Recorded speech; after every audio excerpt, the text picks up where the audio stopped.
বাংলার জন্য বড় সুখবর। এই ডিসেম্বরেই হাইড্রোজেন ট্রেন চালু হতে চলেছে। হাইড্রোজেন ব্যবহার করে চলবে এই ট্রেন।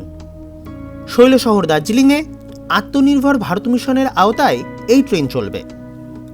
চীন, জার্মানি ইতিমধ্যেই ব্যবহার শুরু করেছে, আর এবার পশ্চিমবঙ্গে এই ট্রেন চলবে। এবার জানা যাক কি এই হাইড্রোজেন ট্রেন। ডিজেলের বদলে হাইড্রোজেনের ব্যবহার করা হবে, অর্থাৎ হাইড্রোজেন ফুয়েল সেলের মাধ্যমে বিদ্যুৎ উৎপাদন হবে। প্রথমে হাইড্রোজেন ও অক্সিজেনে রূপান্তরিত করে তৈরি হবে বিদ্যুৎ, আর সেই বিদ্যুৎ থেকেই চলবে বৈদ্যুতিক মোটর।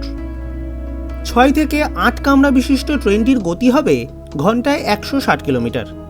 ট্রেনটির বেশ কিছু সুবিধা আছে। জ্বালানি শেষ হওয়ার পরও ট্রেনটি 600 কিলোমিটার অনায়াসে যেতে পারে। পরিবেশ বান্ধব হওয়ায় ক্ষতিকারক কোনো প্রকার গ্যাস বাতাসে ছাড়ে না।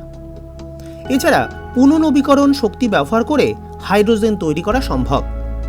তাই গ্রিন হাইড্রোজেনও এই ট্রেনে ব্যবহার করা হতে পারে। বন্দে মেট্রো নামে এই ট্রেন ভারতে প্রচলিত হবে। চ্যানেলে নতুন হলে চ্যানেলটি সাবস্ক্রাইব করুন। এছাড়া ফেসবুকের মাধ্যমে এই ভিডিওগুলি দেখতে আমাদের ফেসবুক পেজটি ভিজিট করুন।